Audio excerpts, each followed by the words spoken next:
Greetings viewers, welcome back to Kenny Chan's channel aka 讲车载.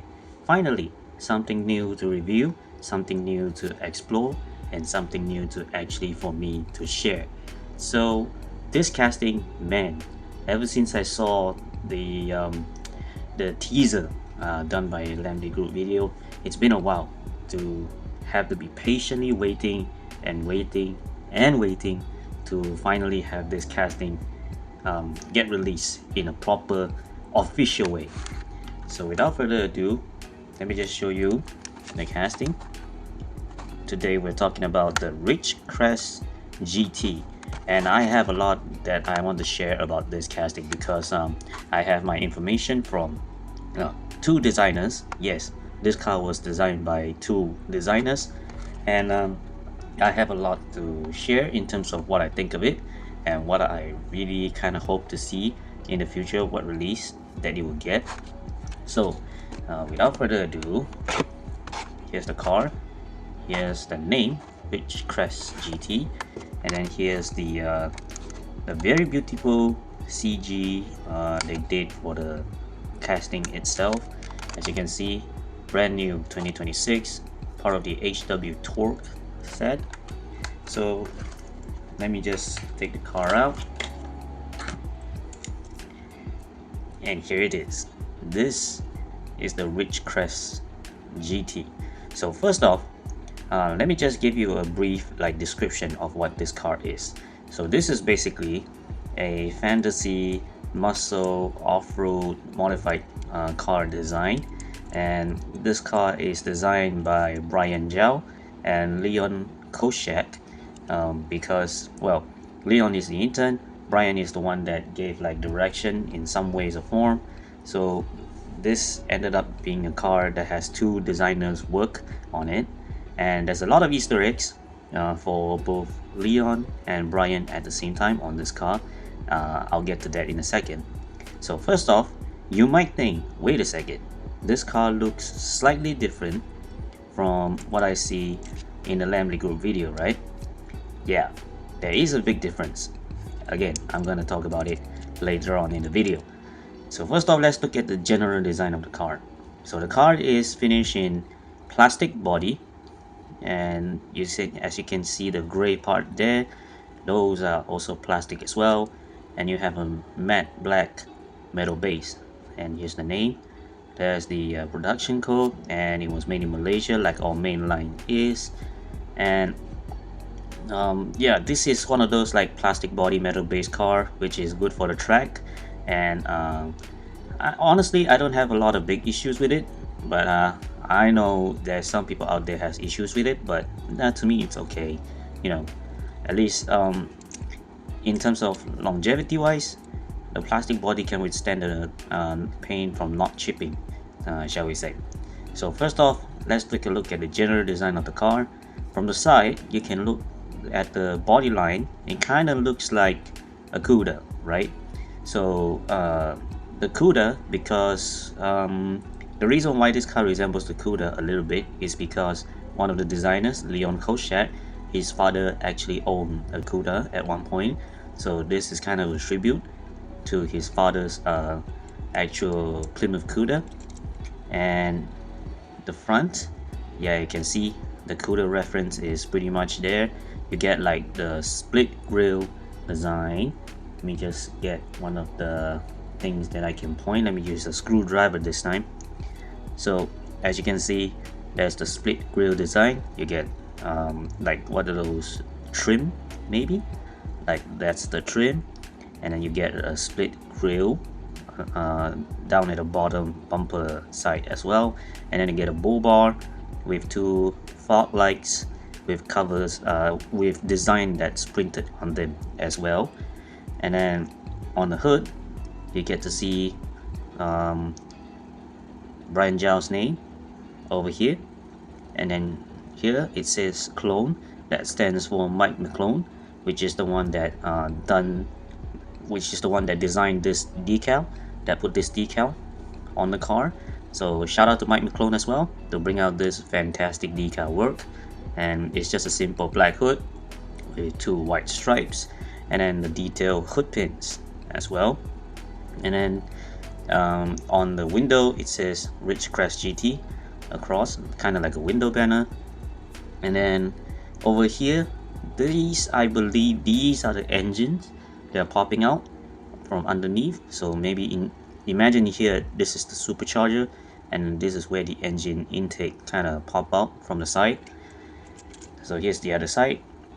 Nothing to see here, except there is one little detail, because on the other side you can see the rear fender is smooth, right? There's nothing.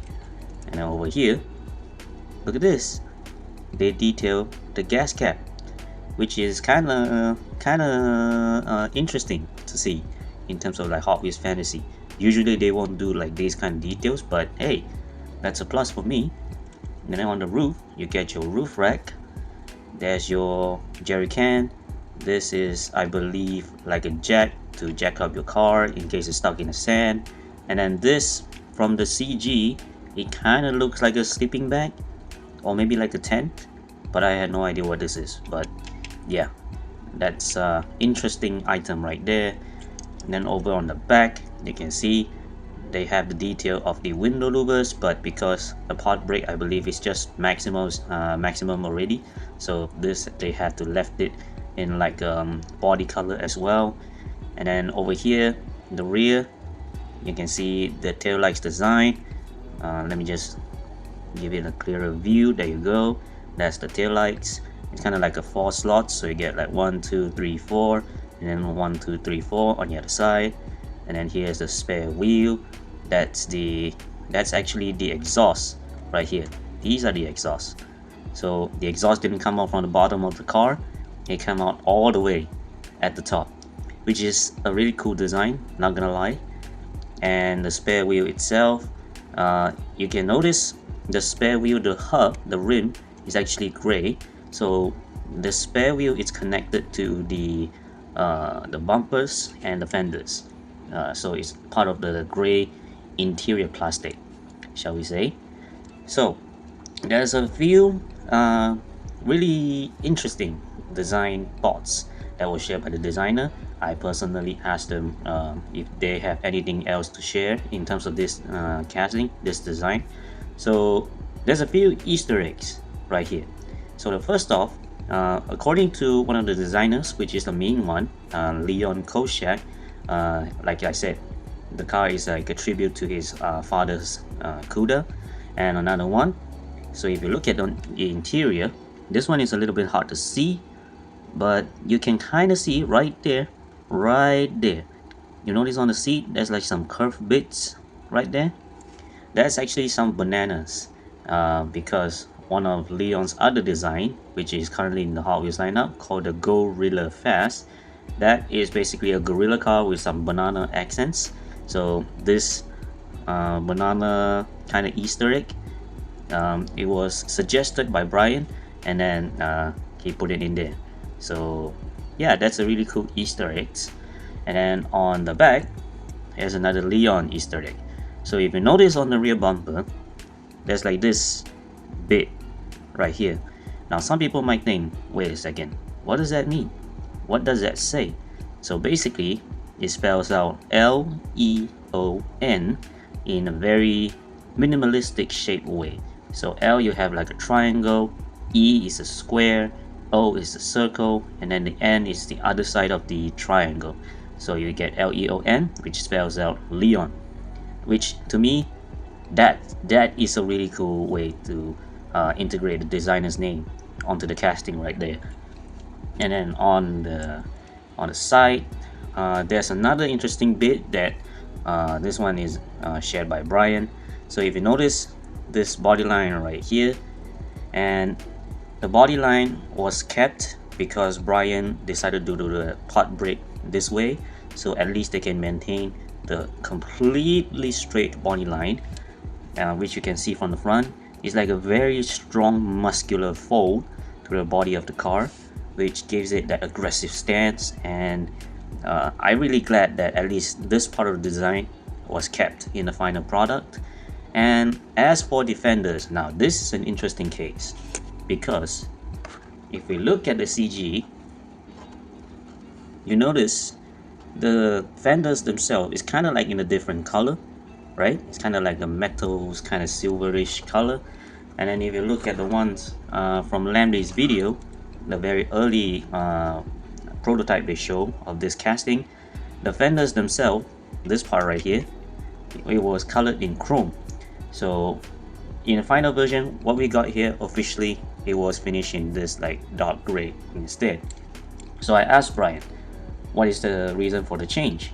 And Brian said, well, because as much as he likes the chrome on the tires, like over here on the rims and the exhaust, the rest of the car with the chrome fenders, it just kind of makes it look cheap, which, to be honest, after seeing some other brands that I actually collect, yeah, I can kind of get where Brian is coming from, and I can totally get why did he want to do this change, because honestly, this casting for me doesn't really need too much chrome. So yeah, that's the reason for the change there. And for the Ridge Crest GT, personally for me, I think this casting, it works so well as, again, another one of those like background cars in the Cyberpunk 2077 game, where you can steal from the outskirts of town. It's kind of like Nomad style, because I actually like generate a picture to show like what kind of like the vibes that I'm thinking that this car will fit. Maybe after the edit I can show it in here, right now, and you can see what I mean. But yeah, I feel like this car just feels like it's so good looking. Even though yes, it is plastic body, it is metal base. I know a lot of people might not be happy with that, but to be honest, it kind of works a bit too well, you know, for making it like somewhat retro and cyberpunk and futuristic at the same time. So this is the Ridge Crest GT, and here comes the section where I always typically say, well, there are some companion cars that maybe you can go along with it, or you can collect along with it. So one of them is this. Yes, the El Segundo Rally, because for me, these two are kind of like, in terms of the treatment that they have been through, it's kind of like the same. This is like a normal muscle car that has been modified, heavily modified, jacked up, and then put on some off-road kits on it. Whereas this one, the El Segundo Rally, is also the same kind of deal. So this particular one, this yellow one, is the recent release, but I removed the decals. I just trying to keep it as plain as possible. And El Segundo Rally, designed by Ronald Wong. Yes, the currently premium lead designer, and this is one of his projects. And to be honest, looking at it, yes, I feel like if this got a better release in color, it would look so much better. But hey, we can be patient, waiting for another color of the El Segundo Rally, right?